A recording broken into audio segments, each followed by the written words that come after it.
달빛처럼 포근한 옛 이야기, 월명야담입니다. 오늘도 건강과 웃음이 늘 함께 하시길 바랍니다. 구독과 좋아요로 함께 해주시면 더 많은 이야기를 들려드릴 수 있습니다. 자, 이제 달빛 같은 이야기 속으로 함께 걸어가 보겠습니다. 조선 중기 충청도 어느 시골 마을, 봄날 장터에는 아침부터 인파가 북적였습니다. 무명을 파는 보부상의 구성진 목소리, 엿 장수의 징소리, 나물 파는 아낙네들의 흥정 소리가 뒤섞여 한바탕 잔치마당 같았지요. 그 북적이는 장터 한복판에 키가 훤칠한 사내 하나가 궁색한 차림으로 서성이고 있었습니다. 이름은 하명수. 26 나이에 혼자 품팔이로 근근히 살아가는 평민 머슴이었습니다. 얼굴은 험상궂기는커녕 순박하기 그지없었고 눈빛은 맑기가 봄날 샘물 같았지요. 하지만 세상 물정이라곤 어두워 장터에 나올 때마다 늘 손해만 보는 게 명수의 팔자였습니다. 이보게, 명수. 오늘은 또 무엇을 사러 왔나? 장돌뱅이 오달수가 명수를 보자 입꼬리를 올리며 다가왔습니다. 나이가 40줄에 배가 불룩 나온 오달수는 장터에서 온갖 물건을 팔아 제법 돈을 모은 장사치였지요. 그런데 이자가 하는 장사라는 것이 떳떳하지 못했습니다. 그를 모르고 샘의 어두운 이들을 골라 속여 넘기기 일쑤였지요. 아, 달수 영감. 오늘은 괭이 하나 사러 왔습니다. 주인 어른 밥 매는데 쓸 것인데 좋은 것으로 하나 골라주시오. 명수는 싱글벙글 웃으며 말했습니다. 오달수는 속으로 쾌재를 부르며 헌 괭이 하나를 집어들었지요. 이거 보게. 이 괭이가 얼마나 좋은지 아나? 쇠는 청석에서 나온 것이고 자루는 참나무로 만든 것일세. 요새 같은 것은 단량도 받아야 하는데 자네니까 넉량만 받지. 넉량이라고요? 참 비싸기도 하구먼. 명수가 주머니를 뒤적이며 난처한 기색을 보이자 오달수는 더욱 목소리를 높였습니다. 비싸긴. 이런 괭이를 넉량해 주는 게 어디 있나? 자네가 모르는 소리일세. 명수는 한참을 망설이다가 결국 돈을 내밀었습니다. 넉량은 머슴살이로 닷새를 벌어야 모을 수 있는 큰 돈이었지요. 오달수는 돈을 받아 품속에 넣으며 희죽거렸습니다. 잘 사갔네. 그거 1년은 쓸 걸세. 하지만 그 괭이는 쓴 지 사흘도 안 되어 자루가 뚝 부러져 버렸습니다. 썩은 나무로 만든 것이었지요. 명수는 속았다는 것을 알았지만 어찌할 도리가 없었습니다. 장터로 다시 찾아가 따져봤자 오달수는 발뺌만 할 것이 뻔했으니까요. 이런 일이 한두 번이 아니었습니다. 지난달에는 무명 한 피를 샀는데 펼쳐보니 곳곳에 구멍이 나 있었고 그저께는 정만춘이라는 장사치에게서 쌀을 샀는데 돌아와 보니 반은 겨가 섞여 있었지요. 아이고, 명수가 또 당했구먼. 저 양반은 마음씨는 그렇게 곱건만 어찌 저리 세상 물정에 어두운지. 장터 나오면 호구 잡히는 게 명수라니까.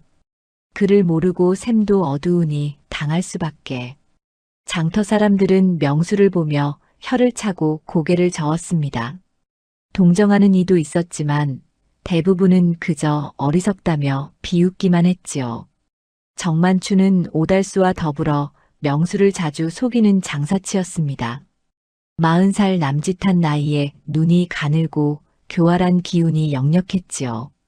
이날도 명수가 쌀을 사러 오자 만추는 눈빛을 번뜩였습니다. 어이, 명수. 오늘은 쌀이 필요한가? 마침 좋은 쌀이 들어왔는데. 그렇습니까? 그럼 한 말만 주시구려. 한 말에 2냥이네. 2냥요? 지난번에는 한 냥 오전이었는데요. 명수가 어리둥절해하자 만추는 태연하게 말했습니다. 요새 흉년이 들어 쌀값이 올랐다네. 모르나? 한양에서도 쌀이 귀하다고 난리라네. 2냥도 싼 값일세. 사실 쌀값은 오르지 않았습니다. 만춘이 지어낸 거짓말이었지요. 하지만 명수는 그런 줄도 모르고 고개를 끄덕이며 돈을 내밀었습니다. 오달수와 만춘은 명수가 돌아서자 마주보며 킥킥거렸습니다. 저놈은 올 때마다 돈 보따리로구먼. 그러게 말일세. 바보가 따로 없지. 마음씨는 착한데 머리가 비었으니 평생 저렇게 당하며 살겠지. 두 사람은 술집으로 가서 명수에게서 뜯어낸 돈으로 술을 마시며 밤새 떠들어댔습니다. 명수는 그런 줄도 모르고 무거운 짐을 지고 주인 어른 댁으로 돌아갔습니다. 땀이 비 오듯 흘렀지만 마음만은 가벼웠지요. 물건을 샀으니 주인 어른께서 기뻐하시리라 생각했으니까요. 이런 명수의 모습을 멀찍이 지켜보는 이가 있었습니다. 초라한 저고리에 남루한 치마를 입은 여인이었지요. 나이는 23쯤 되어 보였고 얼굴은 수척했지만 눈빛만은 또렷했습니다. 그 여인의 이름은 연서하. 몰락한 양반가의 딸이었지만 지금은 거처도 없이 떠돌아다니는 신세였습니다. 서하는 장터 구석에 조용히 서서 명수가 속는 모습을 처음부터 끝까지 지켜보고 있었지요. 저 사람은 참으로 순진하구나. 세상에 저런 이가 아직 남아있다니. 서하는 작은 목소리로 중얼거렸습니다. 명수가 장사치들에게 속아 넘어가는 모습이 안타까웠지만 한편으로는 저렇게 순박한 사람도 있구나 싶어 마음 한구석이 따뜻해지기도 했습니다. 서하는 며칠째 이 장터에서 굶주린 채 지내고 있었습니다. 먹을 것을 구걸하려 해도 자존심이 허락하지 않았고 일거리를 찾으려 해도 여자 혼자 떠돌이 신세로는 받아주는 곳이 없었지요. 그저 장터 귀퉁이에서 하루하루를 버티며 살아가고 있었습니다. 해가 뉘엿뉘엿 넘어가고 장터의 인파가 하나둘 흩어지기 시작했습니다. 명수도 짐을 지고 마을로 돌아가고 장사치들도 가게를 정리하며 집으로 향했지요. 서하는 사람들이 버리고 간 무채를 주어 배를 채웠습니다. 며칠째 제대로 먹지 못해 기력이 바닥나 있었지요.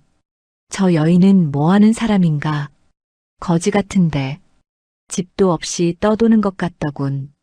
지나가던 사람들이 서하를 보며 수군거렸지만 아무도 손을 내밀지 않았습니다. 세상은 냉정했고 사람들은 저마다 제 살기에 바빴지요. 서하는 어둑어둑해지자 장터를 벗어나 마을 어귀 숲속으로 들어갔습니다. 나무 아래 풀을 깔고 누우려는데 온몸에 힘이 풀려 그대로 주저앉고 말았지요. 배고픔과 추위, 그리고 절망이 한꺼번에 밀려왔습니다. 이대로 죽는 건가? 서하는 하늘을 올려다보았습니다. 별들이 총총히 떠 있었지만 그 빛은 너무나 멀고 차가웠지요. 눈꺼풀이 무거워지고 의식이 흐릿해졌습니다. 바로 그때였습니다. 어디선가 발소리가 들려왔습니다. 명수였습니다. 주인 댁에 심부름을 마치고 돌아가는 길이었는데 평소와 다른 길로 가다가 우연히 이곳을 지나게 되었지요. 저기 누가 쓰러져 있는데? 명수는 서둘러 서하에게 다가갔습니다. 달빛 아래 보니 여인이 기절해 있었지요. 얼굴은 창백했고 숨은 가늘게 붙어 있었습니다. 아가씨, 정신 차리시오. 명수는 서하를 흔들었지만 반응이 없었습니다. 이대로 두면 밤사이 얼어 죽거나 짐승에게 해를 입을 게 뻔했지요. 명수는 망설임 없이 서하를 업었습니다. 내가 모른 척할 수 없지. 사람이 죽어가는데 어찌 그냥 가겠는가. 명수는 서하를 업고 자신이 사는 움막으로 향했습니다. 명수가 사는 곳은 마을 외곽의 작은 움막이었습니다. 지붕은 지프로 엮었고 벽은 흙으로 발랐지요. 비좁고 초라했지만 명수에게는 소중한 보금자리였습니다.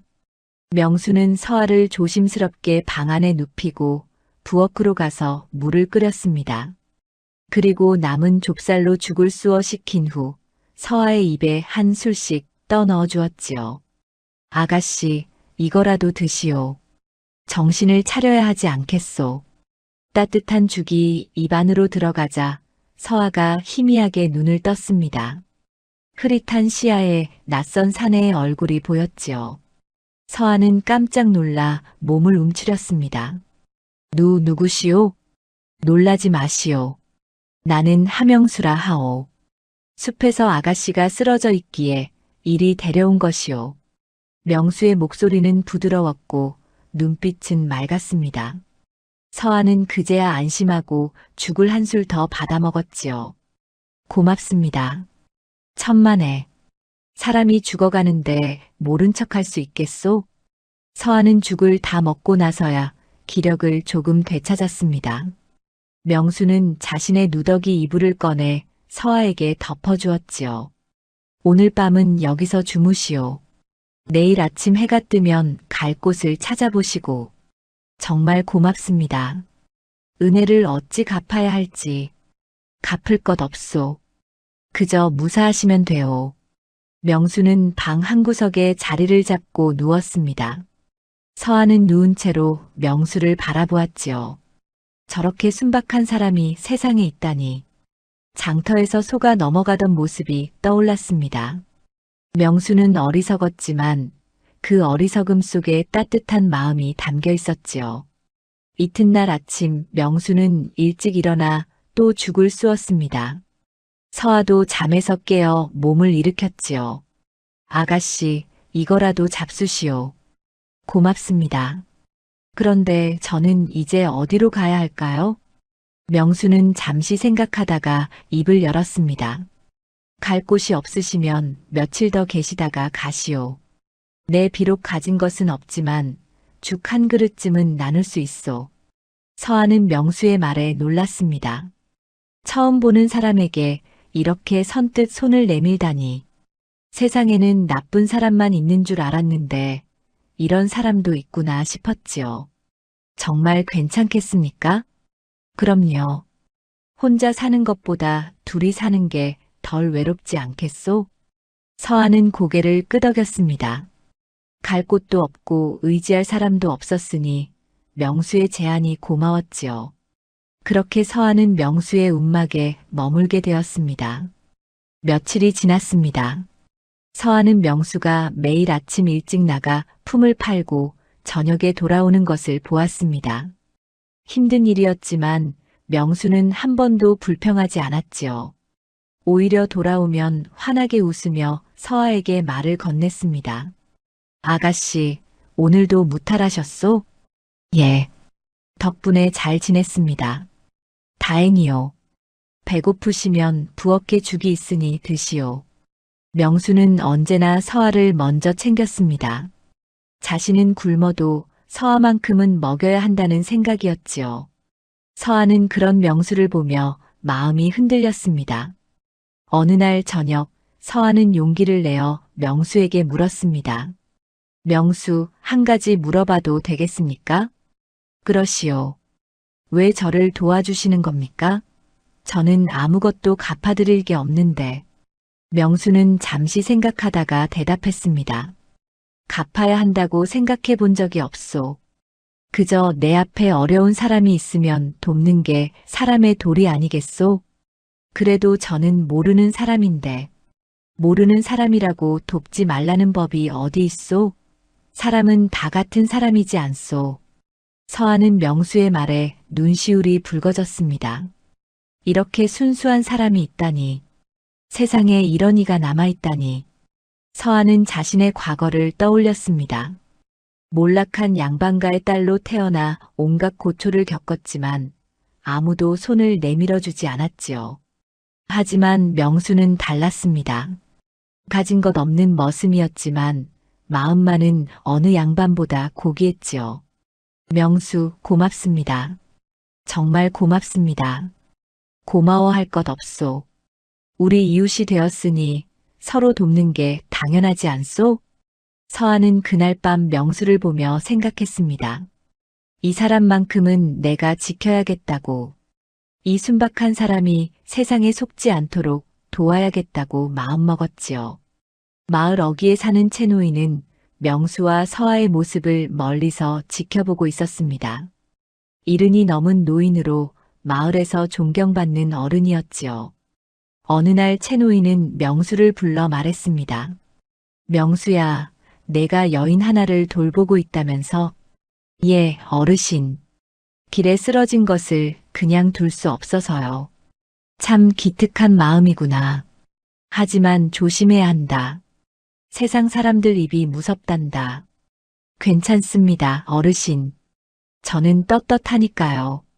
채노인은 명수의 손을 잡으며 말했습니다. 이런 인연도 하늘이 맺어주는 법이지. 잘 대해주거라. 예, 어르신. 명심하겠습니다. 채노인은 명수를 보며 흐뭇해했습니다. 순박하지만 마음씨 고운 명수가 누군가를 만나 행복해졌으면 좋겠다는 생각이 들었지요. 그리고 서아 역시 평범한 여인이 아니라는 것을 직감했습니다. 조용하지만 눈빛이 또렷하고 말수는 적지만 생각이 깊어 보였지요. 저 둘의 인연이 어떻게 될지 지켜봐야겠구나. 채노인은 명수와 서아를 바라보며 중얼거렸습니다. 그렇게 명수와 서아의 인연은 조용히 시작되고 있었지요. 서아가 명수의 움막에 머문 지 보름이 지났습니다. 그 사이 서아는 기력을 되찾아 몸을 추스를 수 있게 되었지요. 하지만 갈 곳이 마땅치 않았습니다. 친정은 이미 무너졌고 친척들은 모두 등을 돌렸으니 돌아갈 곳이 없었지요. 어느 날 저녁 서아는 명수 앞에 조심스럽게 앉아 말했습니다. 그동안 신세를 많이 졌습니다. 이제 떠나야 할 것 같습니다. 명수는 죽그릇을 내려놓으며 물었습니다. 어디로 가실 참이십니까? 그것이 아직 정하지 못했습니다. 서아의 목소리가 떨렸습니다. 사실 갈 곳이 없었지요. 하지만 이렇게 계속 신세를 질 수도 없는 노릇이었습니다. 명수는 한참을 생각하다가 입을 열었습니다.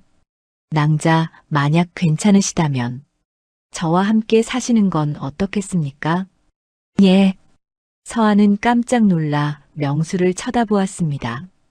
명수의 얼굴은 붉게 상기되어 있었지요. 제가 비록 가진 것은 없지만 두 사람이 힘을 합치면 살아갈 수 있지 않겠습니까? 저와 혼인하시겠습니까? 명수의 말에 서아는 말문이 막혔습니다. 혼인이라니.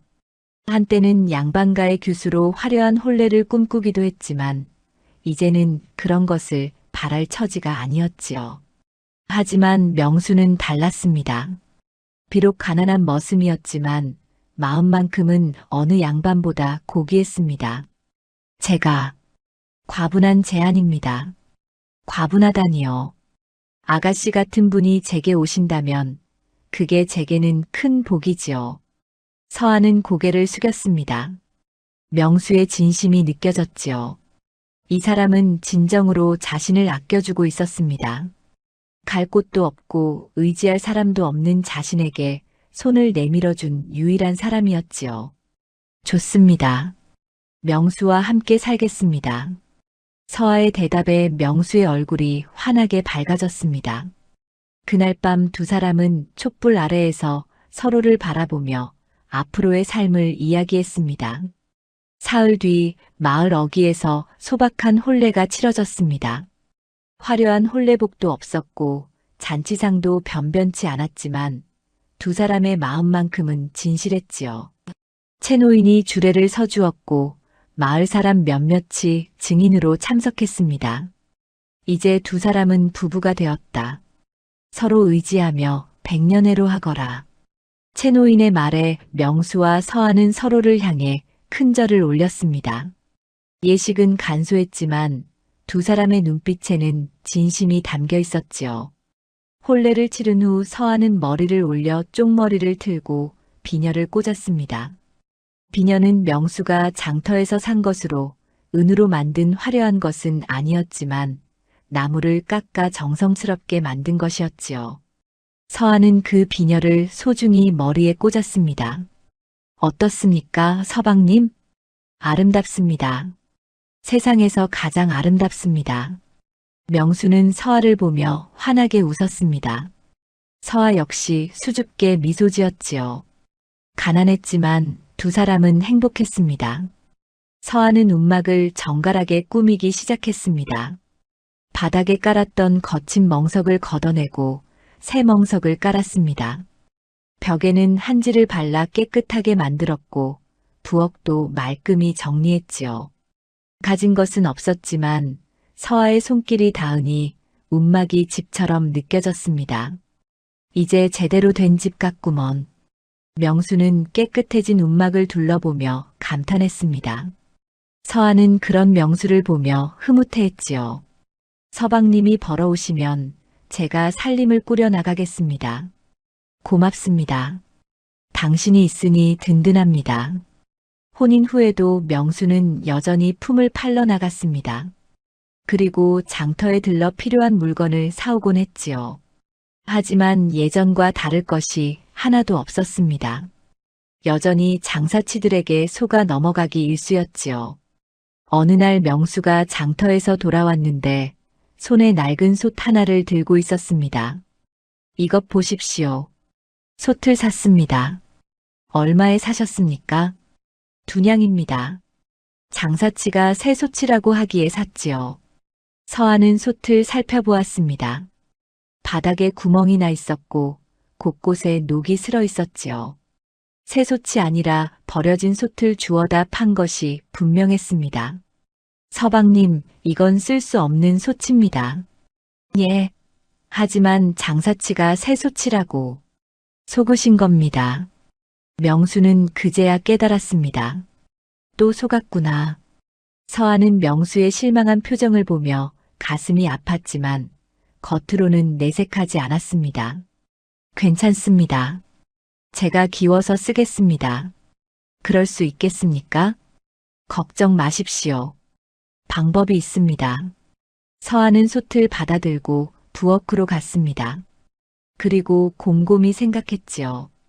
저렇게 순박한 사람이 세상에 속아 넘어가는 것을 보니 마음이 아팠습니다. 누군가는 이 사람을 지켜줘야 했지요. 이 사람만큼은 내가 지켜야겠다. 서아는 그날부터 명수가 장터에서 사오는 물건들을 유심히 살피기 시작했습니다. 그리고 혼자 생각했지요. 명수가 속지 않도록 도와줄 방법이 없을까? 며칠 뒤 서아는 명수에게 조심스럽게 말했습니다. 서방님, 다음에 장터에 가실 때 저도 함께 가면 안 되겠습니까? 당신이요? 물론입니다. 하지만 왜 그러십니까? 그저 구경도 하고 싶고 서방님과 함께 가고 싶어서요. 명수는 흔쾌히 고개를 끄덕였습니다. 서아와 함께 장터에 간다니 생각만 해도 기분이 좋았지요. 닷새 뒤 장날이 되었습니다. 명수와 서아는 함께 장터로 향했습니다. 서아는 명수 뒤를 조용히 따라가며 주위를 살폈지요. 장터는 여전히 북적였고 장사치들은 저마다 목청을 높여 물건을 팔고 있었습니다. 여보게, 명수, 오늘은 무엇을 사러 왔나? 오달수가 명수를 보자 반색을 하며 다가왔습니다. 하지만 서아를 보자 잠시 멈칫했지요. 아, 이번엔 마누라를 데려왔구먼. 예. 장 구경을 하고 싶다고 해서요. 서아는 오달수를 조용히 바라보았습니다. 눈빛이 예사롭지 않았지요. 오달수는 왠지 모를 불편함을 느꼈습니다. 오늘은 뭘 사려고? 끈이 필요합니다. 그래. 마침 좋은 끈이 있는데 단냥이면 되네. 단냥이요? 지난번에는 2냥이었는데요. 서아가 끼어들었습니다. 오달수는 깜짝 놀라 서아를 쳐다보았지요. 아, 그건 요즘 끈값이 올라서 그렇네. 그렇습니까? 그럼 저쪽 가게에 가서 값을 물어보겠습니다. 서아는 명수의 손을 잡고 다른 가게로 향했습니다. 오달수는 당황한 표정으로 두 사람을 바라보았지요. 저쪽 가게에서 서아는 끈값을 물었습니다. 2냥이었습니다. 서아는 명수를 돌아보며 조용히 말했습니다. 서방님, 앞으로는 여러 곳을 둘러보고 사십시오. 한 곳에서만 사지 마시고요. 그렇군요. 당신 덕분에 오늘 돈을 아꼈습니다. 명수는 서아를 보며 환하게 웃었습니다. 서아 역시 미소를 지었지요. 이렇게 조금씩 명수를 도와야겠다고 생각했습니다. 그날 이후로 서아는 가끔씩 명수와 함께 장터에 나갔습니다. 그리고 조용히 물건값을 살피고 장사치들의 수법을 지켜보았지요. 명수는 여전히 순박했지만 서아가 곁에 있으니 예전처럼 크게 속지는 않았습니다. 저녁이 되어 집으로 돌아온 명수는 서아에게 말했습니다. 당신이 있어 참 든든합니다. 앞으로도 함께 가주시겠습니까? 물론입니다, 서방님. 제가 서방님을 도와드리겠습니다. 두 사람은 서로를 바라보며 웃었습니다. 가난했지만 행복했지요. 명수는 순박한 마음을 가졌고 서아는 지혜로운 머리를 가졌습니다.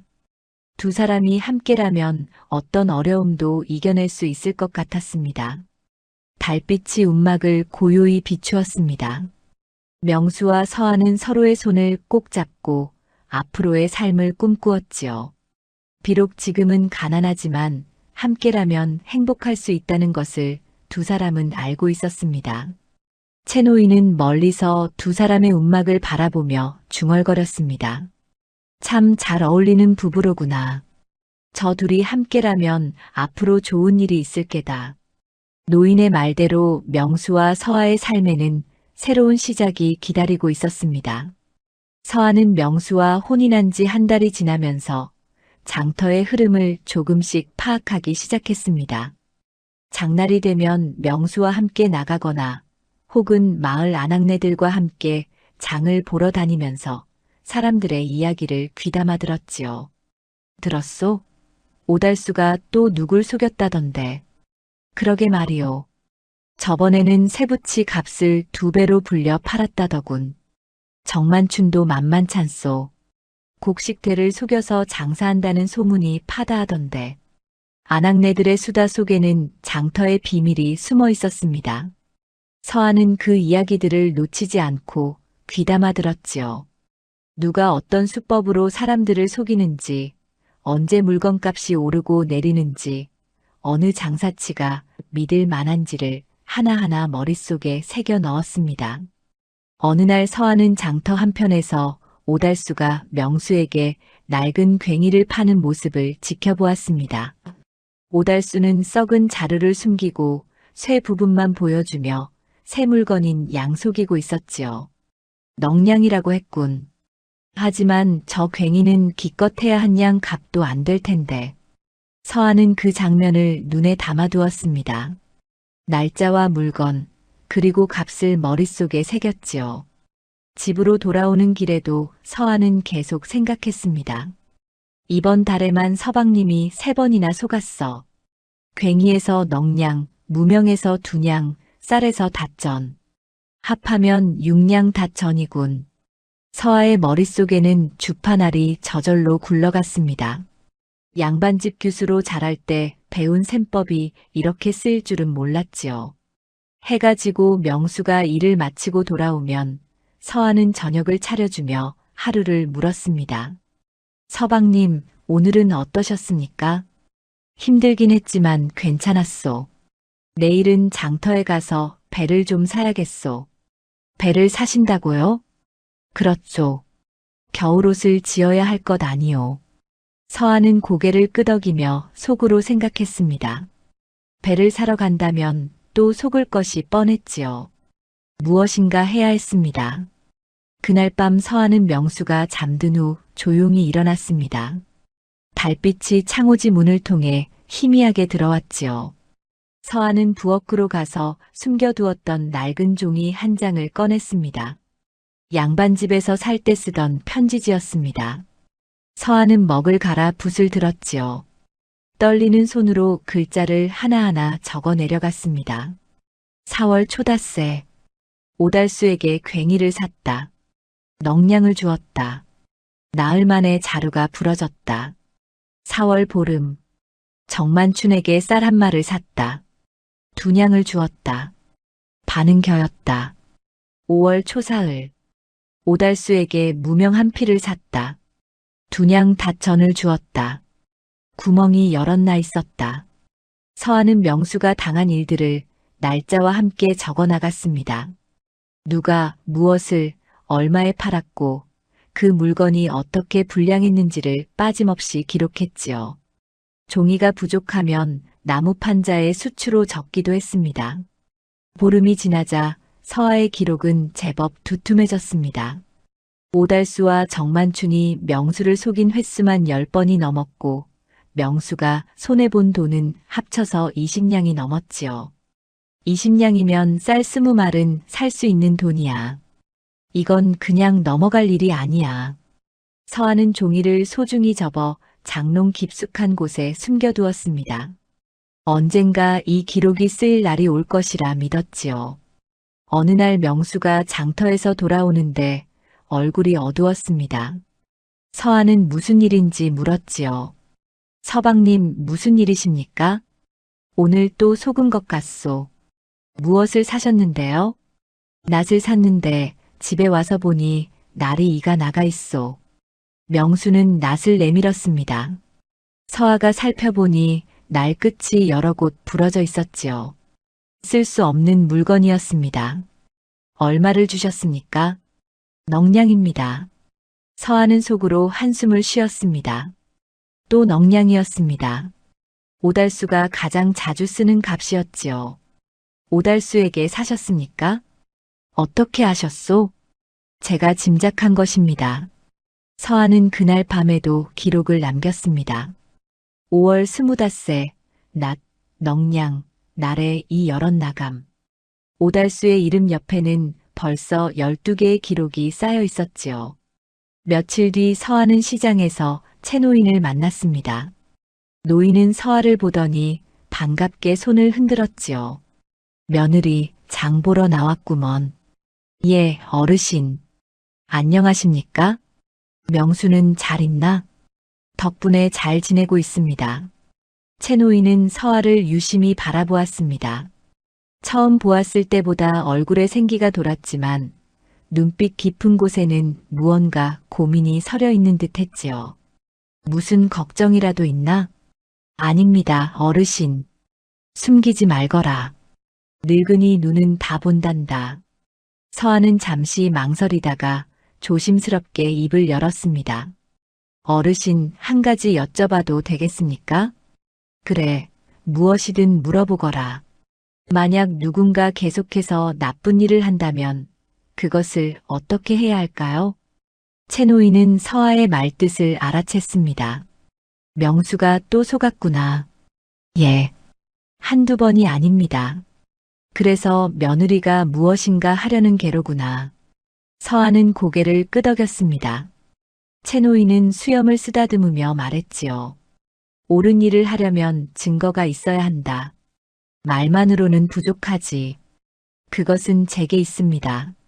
오, 그렇다면 때가 되면 나를 찾아오너라. 내가 도와주마. 서하는 채노인에게 깊이 절을 올렸습니다. 노인의 말에 힘을 얻었지요. 집으로 돌아온 서하는 기록을 다시 꺼내보았습니다. 이제 제법 많이 쌓였습니다. 오달수의 제목이 15개, 정만춘의 제목이 8개였지요. 날짜와 물건, 값과 피해 내역이 빠짐없이 적혀 있었습니다. 조금만 더 기다리자. 증거가 충분해지면 그때 움직이는 거야. 서하는 기록을 다시 숨기고 저녁 준비를 시작했습니다. 명수가 돌아올 시간이었지요. 해가 넘어가고 명수가 집에 돌아왔습니다.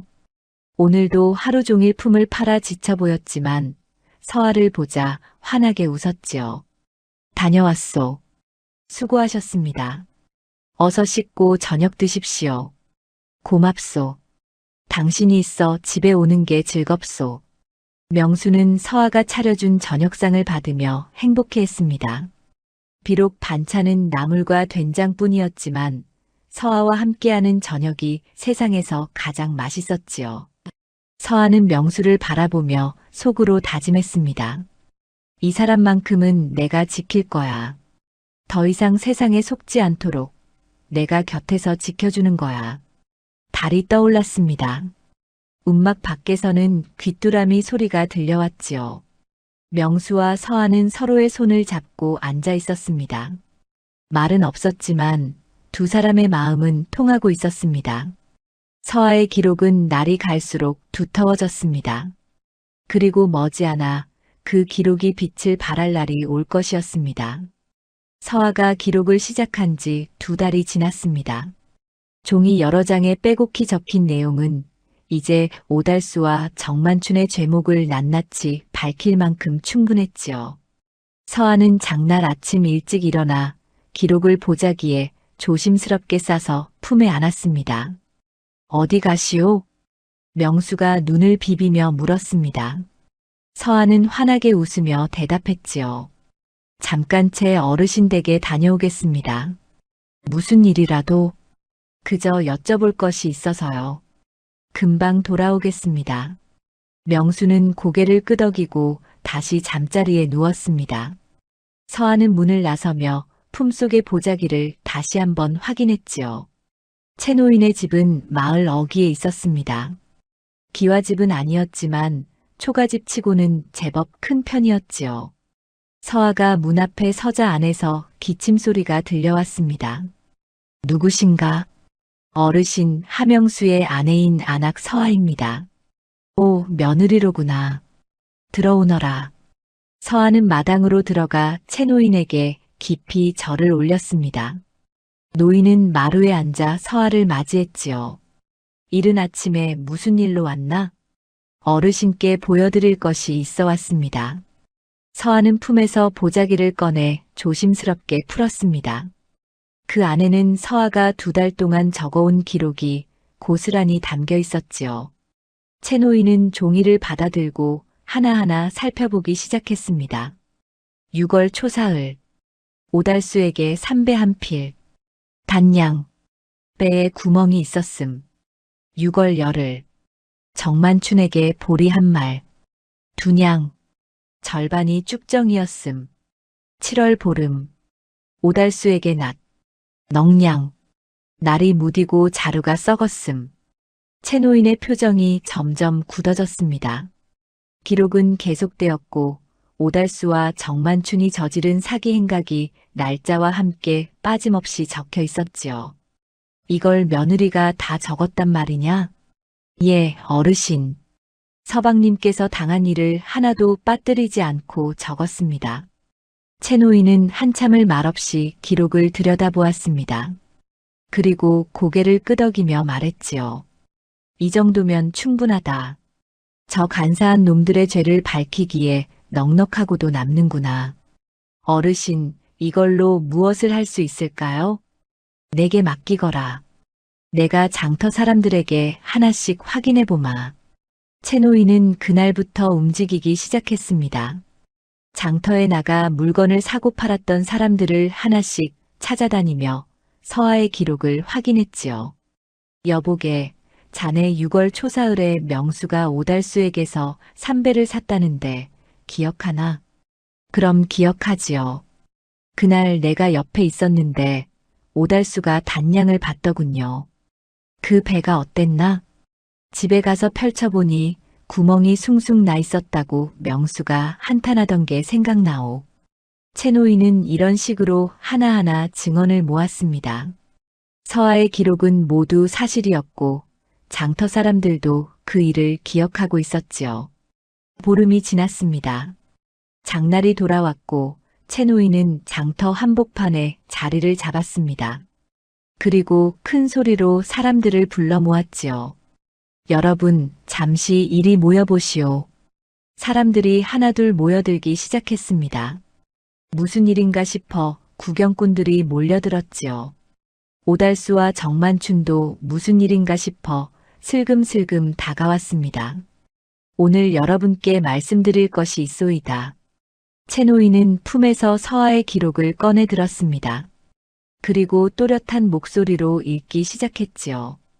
6월 초사흘, 오달수는 명수에게 구멍난 삼배를 단량에 팔았소. 6월 열흘 정만추는 명수에게 쭉정이 섞인 보리를 2냥에 팔았소. 채노인의 목소리가 장터에 울려 퍼졌습니다. 사람들이 웅성거리기 시작했지요. 7월 보름, 오달수는 명수에게 무딘 낫을 넉냥에 팔았소. 7월 스무날, 정만추는 명수에게 겨 섞인 쌀을 성냥에 팔았소. 오달수의 얼굴이 하얗게 질렸습니다. 정만춘도 땀을 뻘뻘 흘리며 뒤로 물러서려 했지요. 이 기록에는 2달 동안 이 자들이 저지른 사기 행각이 모두 담겨 있소. 날짜와 물건, 값과 피해 내역이 빠짐없이 적혀 있소이다. 정말입니까? 내가 직접 확인했소. 이 기록은 모두 사실이오. 사람들이 오달수와 정만춘을 돌아보기 시작했습니다. 2 사람은 어찌할 바를 몰라 허둥대고 있었지요. 그건 오해요. 내가 언제 그랬소? 오달수가 황급히 부인했지만 채노인은 냉정하게 말했습니다. 오해라고? 여기 있는 사람들에게 물어보면 되지 않겠소? 채노인이 손을 들어 군중을 가리키자 여기저기서 증언이 터져 나왔습니다. 맞소. 나도 오달수에게 속은 적이 있소. 정만춘도 마찬가지요. 나도 당했소. 저 자들이 장터에서 얼마나 많은 사람을 속였는지 아시오? 사람들의 분노가 폭발했습니다. 오달수와 정만춘은 사방에서 쏟아지는 비난에 꼼짝없이 서 있을 수밖에 없었지요. 이 자들은 이 고을 장터에서 더 이상 장사하지 못하게 해야 하오. 맞소. 내쫓아야 하오. 채노인은 손을 들어 사람들을 진정시켰습니다. 여러분, 진정하시오. 법은 법대로 따라야 하오. 하지만 이 자들이 저지른 일은 분명하니 앞으로 이 장터에서는 발붙이지 못할 것이오. 오달수와 정만추는 고개를 떨구고 있었습니다. 더 이상 변명할 여지가 없었지요. 결국 2 사람은 장터에서 쫓겨나다시피 떠나야 했습니다. 사람들은 환호했습니다. 그동안 속아온 한을 풀 수 있게 되었으니까요. 채노인은 조용히 기록을 접어 품에 넣었습니다. 그날 저녁 명수는 집으로 돌아오는 길에 이상한 기분을 느꼈습니다. 장터 사람들이 자신을 보며 고개를 끄덕이거나 엄지를 치켜 세우는 것이었지요. 무슨 일인지 모르겠소만 이상하게 사람들이 친절하구먼. 집에 도착한 명수가 말했습니다. 서한은 저녁상을 차리며 조용히 웃었지요. 좋은 일이 있었나 봅니다. 그런 것 같소. 요즘 장터에서 나를 속이려는 자들이 줄어든 것 같기도 하고. 명수는 어렴풋이 짐작했습니다. 이 모든 것이 서아의 덕분이라는 것을요. 하지만 서아는 아무 말 없이 밥상을 내왔습니다. 자, 드십시오. 고맙소. 명수는 서아를 바라보며 환하게 웃었습니다. 서아 역시 미소를 지으며 맞은편에 앉았지요. 2 사람은 말없이 저녁을 먹었지만 마음속으로는 서로를 이해하고 있었습니다. 달빛이 움막을 비추었습니다. 바람에 풀벌레 소리가 들려왔지요. 명수와 서아는 조용히 손을 맞잡고 앉아 있었습니다. 세상은 여전히 험했지만 2 사람이 함께라면 이겨낼 수 있었습니다. 채노인은 멀리서 명수의 움막을 바라보며 중얼거렸습니다. 지혜로운 안악을 만난 명수의 복이로구나. 가을이 깊어지고 찬바람이 불기 시작했습니다.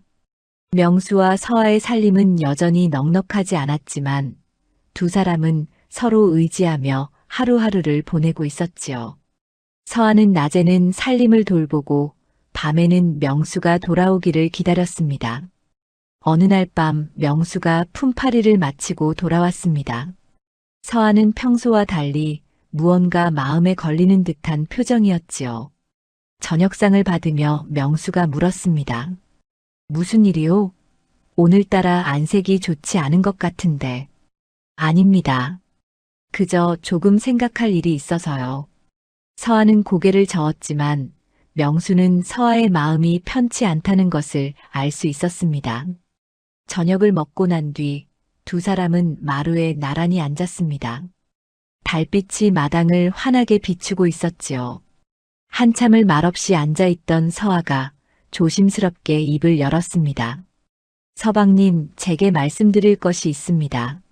무엇이요? 사실 저는 평범한 여인이 아닙니다. 명수는 서아를 조용히 바라보았습니다. 서아의 눈가에는 눈물이 맺혀 있었지요. 저는 몰락한 양반가의 딸입니다. 아버지는 전라도 남원에서 작은 벼슬을 하셨지요. 양반가라니. 예.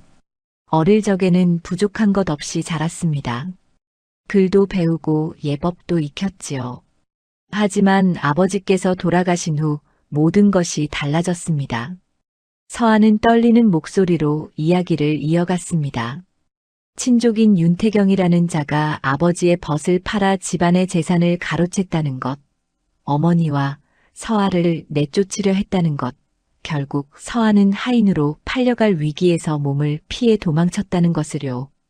그렇게 떠돌다가 이곳까지 오게 되었고 서방님을 만나게 된 것입니다.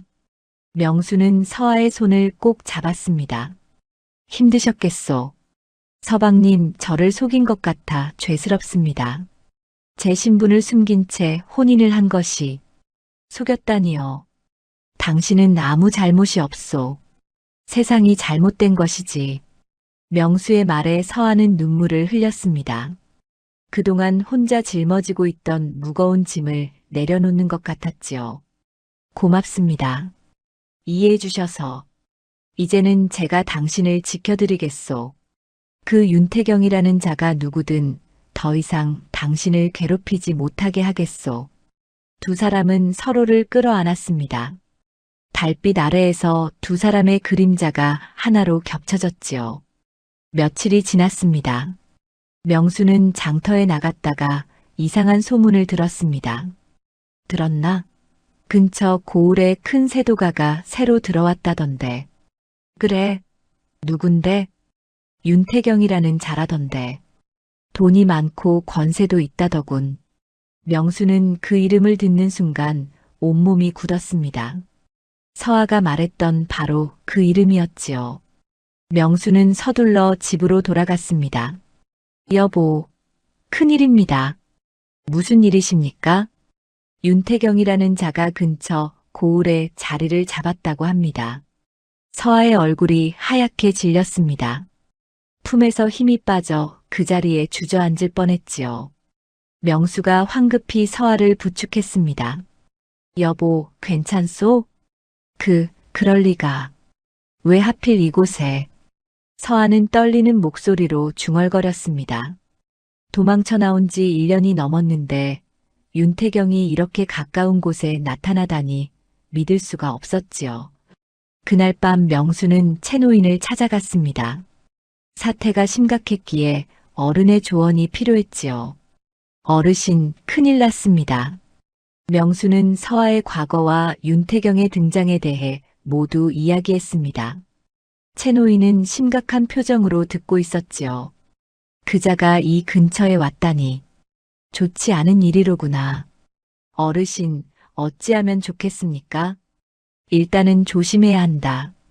윤태경이 서아를 알아보면 큰 화가 닥칠 수 있으니 제가 서아를 지키겠습니다. 그래, 그래야지. 하지만 명수야, 너 혼자 힘으로는 역부족이다. 그자는 돈과 권세를 가진 자이니. 채노인은 잠시 생각하더니 말을 이었습니다. 하지만 걱정만 하고 있을 수는 없지. 언젠가는 매듭을 풀어야 할 것이다. 그때가 오면 내가 도와주마. 고맙습니다, 어르신. 명수는 집으로 돌아와 서아에게 채노인의 말을 전했습니다. 서아는 고개를 끄덕이며 말했지요. 조심해야겠습니다. 윤태경은 교활한 자입니다. 무슨 짓이든 할 수 있는 사람이지요. 걱정 마시오. 제가 곁에 있지 않소. 며칠 뒤 윤태경에 대한 소문이 더욱 자세히 들려왔습니다. 그는 고을 수령과 결탁하여 장터에 세금을 거두고 있다는 것, 곡식 거래에도 손을 대어 큰 돈을 벌고 있다는 것이었지요. 저자가 수령과 결탁했다니 백성들이 피해를 보겠구먼. 그러게 말이요. 요새 세금이 부쩍 늘었다던데. 장터 사람들은 윤태경에 대해 수군거렸지만 감히 대놓고 불평하지는 못했습니다. 권세가 두려웠기 때문이지요. 서하는 사람들의 이야기를 듣고 있었습니다. 윤태경의 행태는 예전과 똑같았습니다. 자신의 집안을 무너뜨릴 때도 그랬고 지금도 마찬가지였지요. 남의 것을 빼앗고 약한 자를 억누르는 것이 그의 방식이었습니다. 저자는 변하지 않았구나. 여전히 나쁜 짓을 하고 있어. 서하는 마음속으로 생각했습니다. 하지만 지금은 어쩔 도리가 없었지요. 서하는 그저 윤태경의 눈에 띄지 않도록 조심할 뿐이었습니다. 어느 날 저녁 명수가 일을 마치고 돌아오는데 길에서 화려한 가마를 마주쳤습니다. 가마 주위로 하인들이 호위하고 있었고 가마 안에는 비단 옷을 입은 사내가 앉아 있었지요. 명수는 고개를 숙여 길을 비켰습니다. 가마가 지나간 뒤 옆에 있던 사람이 속삭였습니다. 저분이 바로 윤태경이라는 양반이라네. 명수는 가마가 사라지는 쪽을 바라보았습니다. 서하를 괴롭힌 그 사람이 저렇게 떵떵거리며 살고 있다니 가슴이 답답했지요. 집으로 돌아온 명수는 서하에게 아무 말도 하지 않았습니다. 서하를 더 불안하게 만들고 싶지 않았기 때문이지요. 하지만 서하는 명수의 표정만 봐도 알 수 있었습니다. 윤태경을 보셨나요? 예, 괜찮습니다. 저는 이미 각오하고 있습니다. 두 사람은 서로를 바라보며 손을 맞잡았습니다. 앞으로 어떤 일이 벌어질지 알 수 없었지만 함께라면 이겨낼 수 있을 것이라 믿었지요. 밤이 깊어갔습니다. 움막 밖에서는 바람 소리가 들려왔습니다. 명수와 서하는 서로를 껴안은 채 잠이 들었지요. 내일은 또 어떤 일이 기다리고 있을지 알 수 없었지만 두 사람은 두려워하지 않았습니다. 윤태경이 고을에 자리 잡은 지 한 달이 지났습니다. 그동안 장터에는 이상한 일들이 벌어지기 시작했지요. 세금이 부쩍 늘어났고 곡식을 거래하는 상인들의 얼굴에는 근심이 가득했습니다. 요새 곡식 거래가 영 이상하오. 그러게 말이오. 곡간에서 나가는 양과 장터에 나오는 양이 맞지 않는다던데. 누가 중간에서 빼돌리는 게 아니겠소? 사람들은 수군거렸지만 누구도 감히 큰 소리로 말하지 못했습니다. 윤태경의 눈과 귀가 사방에 깔려 있었기 때문이지요. 서하는 장터에 나가 사람들의 이야기를 들으며 점점 확신을 갖게 되었습니다. 윤태경이 하는 짓이 예전 자신의 집안을 무너뜨릴 때와 똑같았지요. 곡식 장부를 조작하고 세금을 속여받아 챙기는 수법이었습니다. 저자는 여전히 나쁜 짓을 하고 있구나. 하지만 이번에는 내가 그냥 두지 않겠어. 서하는 마음속으로 다짐했습니다. 예전에는 어리고 힘이 없어 속수무책이었지만 이제는 달랐지요. 명수라는 든든한 사람이 곁에 있었고 글도 알고 셈도 할 줄 알았습니다. 어느 날 저녁 명수가 일을 마치고 돌아왔습니다. 평소보다 표정이 어두워 보였지요. 서하가 물었습니다. 서방님 무슨 일이십니까? 여보, 저 부탁이 있소. 무엇이든 말씀하십시오. 명수는 한참을 망설이다가 입을 열었습니다. 저에게 글을 가르쳐 주실 수 있겠소? 서하는 깜짝 놀랐습니다. 명수가 글을 배우고 싶다고 하다니 생각지도 못한 일이었지요. 글을요? 왜 갑자기? 요새 세상 돌아가는 것을 보니 글을 모르면 언제까지나 당할 수밖에 없다는 생각이 들었소. 당신을 제대로 지키려면 제가 변해야 할 것 같소. 서하는 명수의 손을 꼭 잡았습니다. 명수의 진심이 느껴졌지요. 알겠습니다. 제가 가르쳐 드리겠습니다. 그날부터 명수는 밤마다 글을 배우기 시작했습니다. 서한은 등잔불을 밝히고 천자문부터 가르쳤지요. 하늘 천, 땅지, 거물 현, 누를 황. 명수는 붓을 들고 서툰 솜씨로 따라 썼습니다. 이렇게 쓰는 게 맞소? 조금 더 힘을 빼고 쓰십시오. 붓이 종이 위를 미끄러지듯이요. 명수는 느렸지만 성실했습니다. 낮에는 품을 팔아 지쳐 돌아왔지만 밤이 되면 어김없이 책상 앞에 앉았지요. 손에는 굳은 살이 박혀 있었고 붓을 잡는 것조차 어색했지만 포기하지 않았습니다. 한 달이 지나자 명수는 제법 글자를 알아볼 수 있게 되었습니다. 자신의 이름을 쓸 수 있게 되었고 짧은 문장도 읽을 수 있었지요. 여보, 제가 드디어 글을 읽을 수 있게 되었소. 명수는 아이처럼 기뻐했습니다. 서아도 함께 웃으며 명수를 격려했지요. 잘하고 계십니다. 이 속도라면 곧 혼자서도 글을 읽을 수 있을 겁니다. 글을 배우면서 명수는 조금씩 달라지기 시작했습니다. 장터에 나가도 예전처럼 쉽게 속지 않았고 장사치들의 말을 곧이곧대로 믿지 않게 되었지요. 세상을 보는 눈이 조금씩 넓어지고 있었습니다. 한편 서한은 윤태경의 비리를 파헤치기 시작했습니다. 장터에 나가면 곡식 거래를 하는 상인들의 이야기를 주의 깊게 들었고 창고를 드나드는 하인들의 수다도 놓치지 않았지요. 이번 달에도 또 곡식이 모자라다던데 장부에는 100석이라 적혀 있는데 실제로는 70석밖에 없었다더군. 나머지 30석은 어디로 간 걸까? 서한은 그런 이야기들을 하나하나 기억했습니다. 그리고 집에 돌아와 종이에 적어두었지요. 날짜, 장소, 물건의 양, 그리고 증언한 사람까지 빠짐없이 기록했습니다. 어느 날 서한은 장터곡간 근처를 지나가다가 윤태경의 하인들이 수레에 곡식을 싣는 모습을 보았습니다. 해가 지고 난 뒤였고 주변에는 사람이 없었지요. 서한은 조용히 숨어서 지켜보았습니다. 조심해서 옮겨라. 이게 다 주인 어른 것이다. 예, 알겠습니다. 하인들은 서둘러 곡식을 싣고 어둠 속으로 사라졌습니다. 서한은 그 광경을 눈에 담아두었지요. 윤태경이 관아의 곡식을 빼돌리고 있다는 확실한 증거였습니다. 집으로 돌아온 서한은 명수에게 말했습니다. 서방님, 제가 본 것을 적어야 할 것 같습니다. 하지만 제 글씨만으로는 부족합니다. 무슨 말씀이요? 혹시 서방님께서 짧은 글 한 줄만 적어주실 수 있겠습니까? 서방님의 이름으로요. 명수는 고개를 끄덕였습니다. 비록 서툴렀지만 이제는 짧은 문장 정도는 쓸 수 있었지요. 무엇을 적으면 되겠소? 이렇게 적어주십시오. 이 눈으로 본 일을 거짓없이 적었습니다. 명수는 떨리는 손으로 한 글자 한 글자 정성스럽게 적었습니다. 글씨는 서툴렀지만 진심이 담겨 있었지요. 서한은 명수가 쓴 문장 위에 자신이 본 것을 자세히 적어 나갔습니다.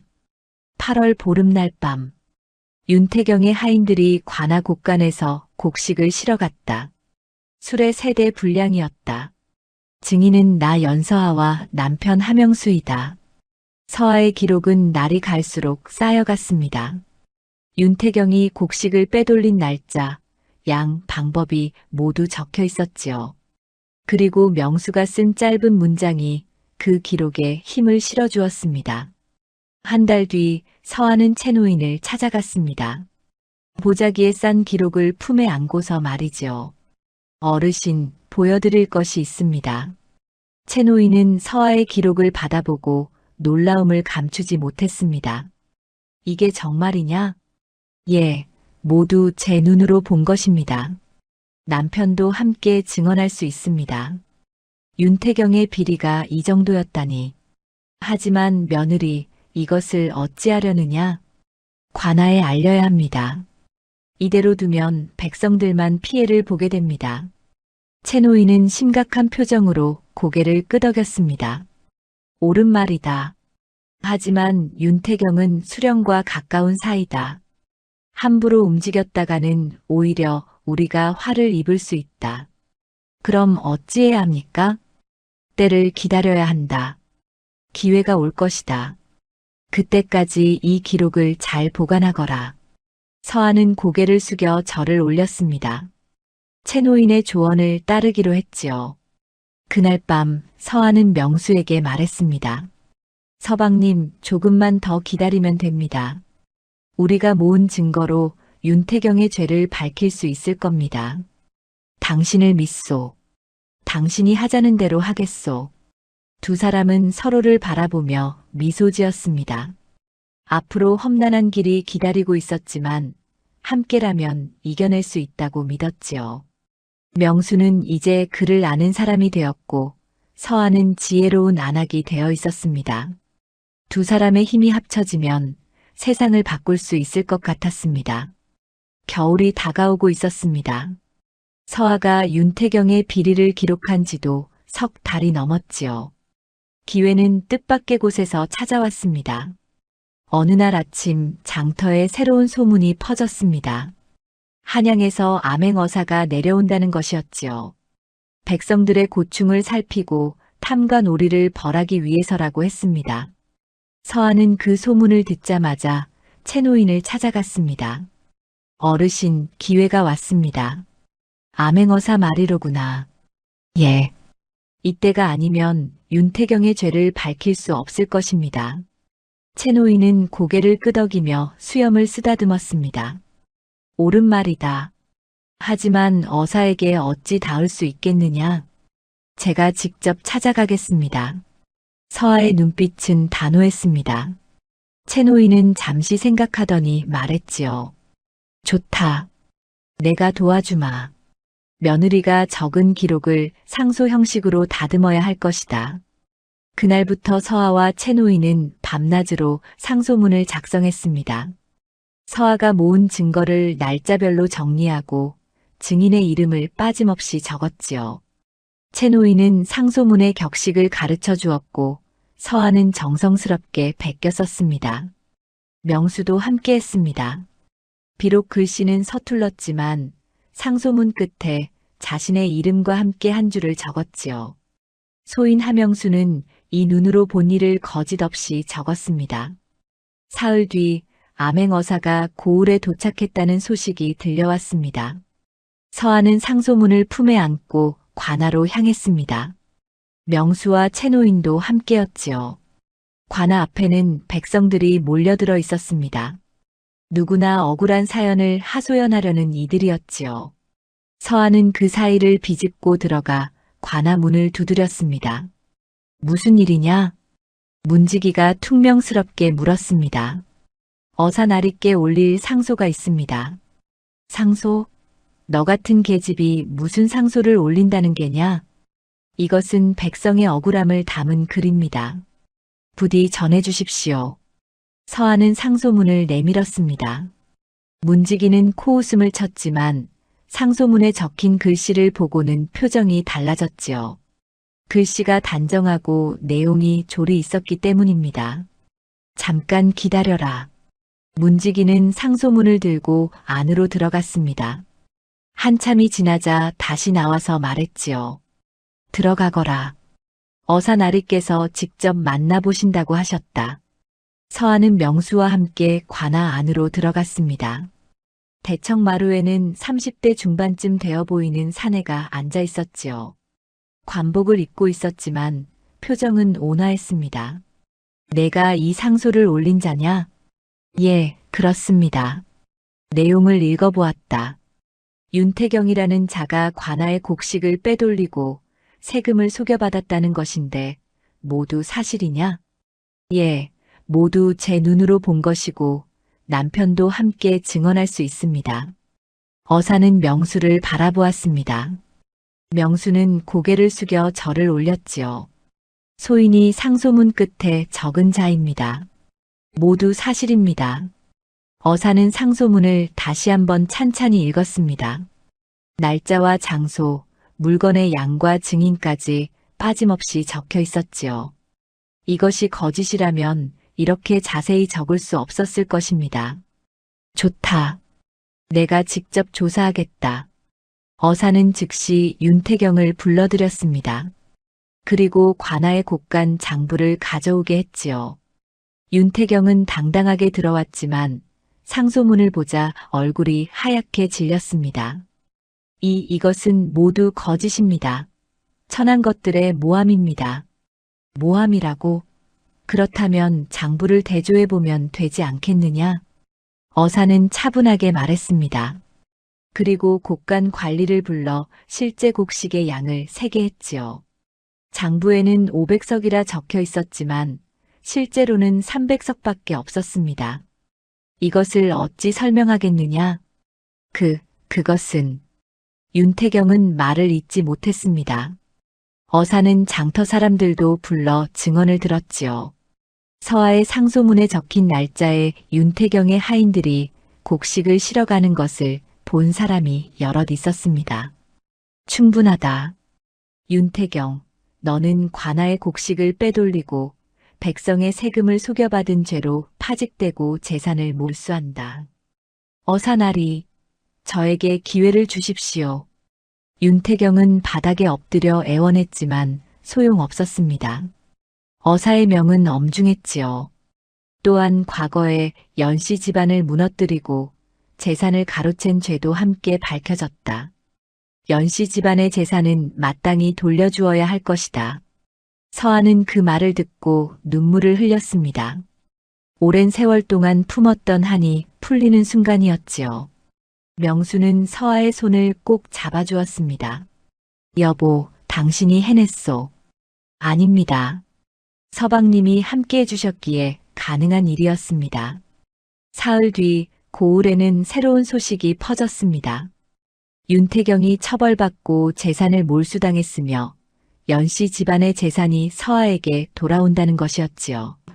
하지만 서하는 재산을 받으려 하지 않았습니다. 대신 어사에게 청을 올렸지요. 그 재산은 제게 필요 없습니다. 윤태경에게 피해를 본 백성들에게 나눠주십시오. 어사는 서하의 뜻을 기특하게 여겼습니다. 지혜롭고 인자한 마음이로구나. 그렇게 하겠다. 윤태경의 재산은 백성들에게 나눠졌고 고을 사람들은 서하와 명수에게 고마움을 표했습니다. 명수, 그대 같은 이가 진정한 의인이요. 서하, 머리 좋은 안 사람을 두었구먼. 사람들은 예전에 명수를 바보라고 비웃던 것을 부끄러워했습니다. 명수는 바보가 아니었지요. 순박하고 착한 마음을 가진 사람이었을 뿐입니다. 어느 날 저녁 명수와 서하는 마루에 나란히 앉아 있었습니다. 달빛이 고요히 비추고 있었지요. 여보, 나는 끝까지 바보일지 몰라도 당신만 믿고 가면 돼요.